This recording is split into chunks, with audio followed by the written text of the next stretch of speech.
Baik, berikutnya Pak Anto untuk boleh berdiri mengajukan pertanyaan dan akan dijawab oleh guru kita Kiai Khalil. Silakan. Baik, izin bertanya Kiai.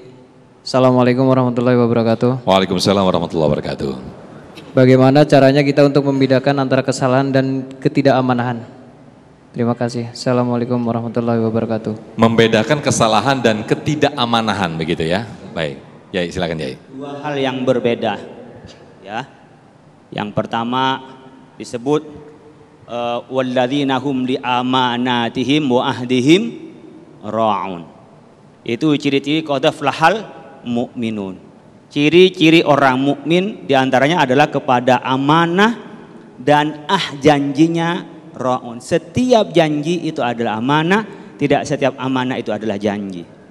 Saya ingin menjelaskan kesalahan itu adalah keluputan dari orang yang di luar batas kemampuannya.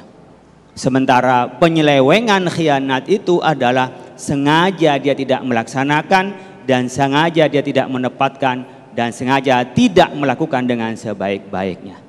Satu contoh Bapak Ibu sekalian, ini salah tapi merasa khianat. Abu Lubabah, sahabat Rasulullah Sallallahu Alaihi Wasallam. Satu saat ada tugas dakwah dari Rasulullah kepada Bani Quraidah.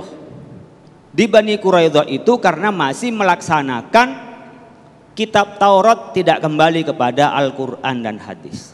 Diutuslah Abu Lubabah ke Bani Quraidah itu. Nyampe di sana oleh suku Bani Quraidah itu ditampilkanlah yang laki-laki itu adalah berdiri, yang perempuan itu diam untuk menunjukkan apa empatinya kepada Abu Lubabah. Melihat nangisnya orang-orang yang kepengen juga tetap kepada Taurat itu, Abu Lubabah itu tercengang dan terdiam tidak bicara apa-apa. Padahal mendapat tugas dari Rasulullah untuk mengajak melaksanakan Al-Quran hadis. Itu merasa bersalah Abu Lubabah, merasa khianat. Wah, saya khianat, ditugaskan untuk berdakwah kok malah tertegun dan termangu dan terdiam. Kenapa? Nggak tega melihat perempuan-perempuan dan juga dari penghormatan laki-laki ada di kampung Quraisy. Sepulangnya itu dia menyesali diri, merasa berdosa kepada Allah, dia mengikatkan diri di masjid itu. Saya tidak akan melepaskan ikatan ini sampai Allah dan Rasulnya itu mengampuninya. Oleh karena itu dia setelah itu datanglah Rasulullah menyampaikan pengampunan dari Allah Subhanahu wa taala, dia baru melepaskan dari ikatan itu. Yang saya ingin sampaikan dari cerita ini Bapak Ibu sekalian, mungkin kita ada suatu pelaksanaan tugas itu di luar batas kita. Kadang-kadang sadar setelah selesai, kok saya begitu ya?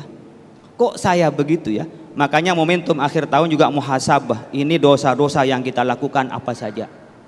Amanah-amanah antara suami kepada istri, istri kepada suami itu amanah masing-masing itu. Tadi diceritakan tentang khianatnya istrinya Nabi Nuh, Nabi Lot. Mungkin kita sebagai laki-laki juga sering tidak amanah. Contohnya apa? Pulang kerja, main-main, dibilang lembur. Nih yang senyum-senyum pengalaman ini. Ya. Sering bohong kepada istrinya. Padahal itu canda-canda, ngopi-ngopi sama temennya. Apa? Ada kerjaan banyak nih harus lembur. Mungkin kita merasakan itu. Coba tobat nih, muhasabah akhir tahun. Kita coba ingat-ingat apa yang amanah. Mata kita ini sering kali nih sehari semalam lebih banyak melihat handphone daripada melihat Al-Quran. Lebih banyak pegang handphone dari pegang istri. Nah ini ibu-ibu ini yang jablay jarang dibelai.